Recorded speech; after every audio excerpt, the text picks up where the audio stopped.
In this video, I am going to discuss how do you find landlords who are willing to lease their property out for you to get your operations and your business going for your residential assisted living business. So if you're interested, make sure to stick around. What is going on, everyone? I hope you're all doing well. If you're new here, my name is Serge. Welcome to the channel. To all my reoccurring viewers, thank you so much for all the love and support that each and every single one of you have shown me.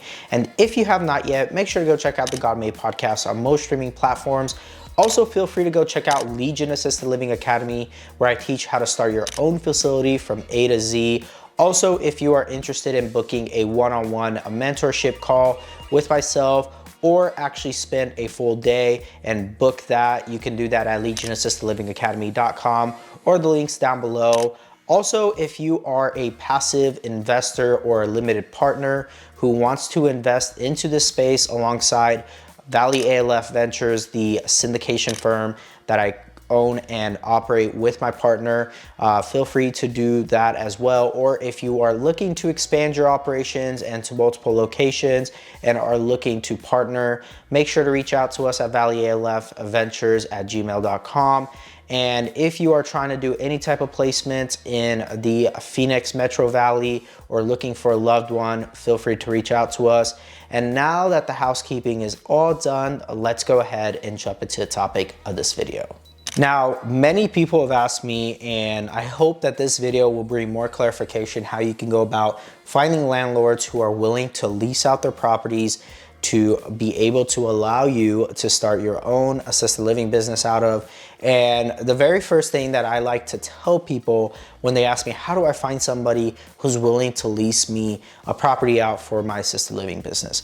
One thing to keep in mind for a majority of people who are watching this video is that you got to show sophistication and you got to show what it is, exactly what you're doing, and showing the landlord that you are capable and have a good understanding of this business and knowing all the ins and outs of the rules and regulations. Because most landlords, when you approach them about this type of business out of their single family residence, first thing that comes to mind is liability. That is the very first thing they think of when they hear of elderly, falls, caregivers, other individuals. So when you guys approach these landlords, the very first thing you want to tell them when they bring up the topic of liability, which will be the very first thing they mention, is the fact that you're going to have a general liability policy that will not only cover you as the operator in the business, and it will be required, and you'll put that in the lease agreement with them,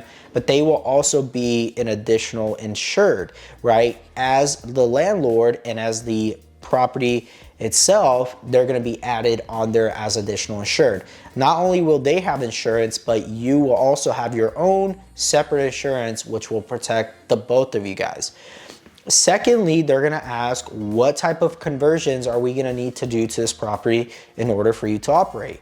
Now, this can really vary depending on the zoning regulations that are there locally and also from a licensing perspective. That is why I'm saying you got to know your information from the ins and outs of that, because when you approach them, it may not require them to do any conversions if you are licensing less than 10 beds or whatever the zoning allows for. Maybe you don't need to do fire sprinkler systems. Maybe you don't need to do fire panels. Maybe you don't need all the ADA bathrooms, etc., right? There's a lot of city jurisdictions that do not require that. We currently have properties all throughout the Phoenix metro area and Tucson, and certain areas of Phoenix don't require a fire panel, but require a sprinkler system, depending on how many beds you're getting licensed up to. So it can really depend locally what you're going to need to do. So once you have that all figured out and you show them, hey, these are the conversions that are going to be needed to be made.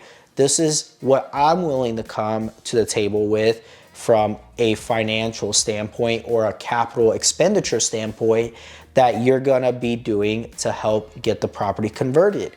And so a third thing they're going to think about is, what type of demand? How long of a lease term can I sign with you, right? Most landlords are so used to either doing short-term rentals, mid-term, and long-term meaning a year.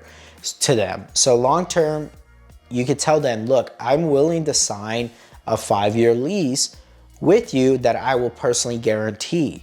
And most landlords, when they hear that long-term lease in place, that secures them a monthly check for the next 5 years, right? And they love to hear that. And the fourth thing that you can tell them is, look, I got to market this property.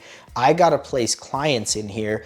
Therefore, the upkeep and keeping it in the best shape possible is what I'm going to need to do in order to bring clients in. So therefore, all the maintenance, all the cleaning, all the utilities, etc., will be covered by you as the tenant and as the operator.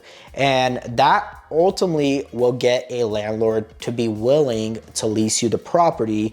And it takes a couple conversations. It's not going to just happen overnight. And a lot of landlords, you know, this is a great opportunity. The fifth thing that you could tell them is that you're also going to be willing to pay above premium market rent. So let's say you're in an area where it costs $2,000 to rent a 4-bedroom, 3-bath house. What you can offer is potentially 2x the market rent. So maybe you go ahead and you're paying them $4,000 per month for that location because of where it's at, because of the property layout itself. Maybe there's a couple bathrooms that are walk-in showers, etc., right? And it's just a great property that also has the zoning that will allow for you to run your business out of. And so you can let them know that you're going to be willing to pay a premium on that property. And most landlords, when they hear that, right, they think, okay, I'm going to actually cash flow more than just a few $100s a month, maybe potentially $1,000 or more than $1,000 a month. And to them, that's well worth it, right? And they're gonna know they're gonna have a long-term tenant in place who's gonna be running a profitable type of business. And you always want to incorporate in there, in the lease agreement with the landlords, hey, I want the right of refusal. If you ever get an offer to sell this property, I want to be able to match that offer or offer more, depending on your current situation and if you're willing to stay within that property. A lot of people ask me, why would you want to lease a property versus just going and buying one? Well, to begin with, right, when I first started and I spoke to my landlord, this is kind of going off topic, but the reason why you want to essentially lease a property first is because, especially as your first facility, is the fact that you're going to go ahead and figure out if that area is where you want to be and establish your business and continue to grow it. I think that is one of the biggest benefits of leasing a location versus purchasing. So with all that being said, that is essentially what you want to tell a landlord when you find a property that meets all the criteria that you're looking for that I discuss in this channel and in the course. And once you find that property, approaching that landlord, having all these things already figured out and having your business plan all put together and proposing something to this landlord. And then hopefully at that point, they can see the benefit and it's a win-win for everybody. And hopefully this gave you guys some more clarification of how do you get or find landlords willing to lease you a place to start your own assisted living business. And if it did, make sure to like, comment down below your thoughts, questions that you guys may have, and I will definitely continue to make videos like this for you guys. And so with all that being said, I will talk to you all in the next one.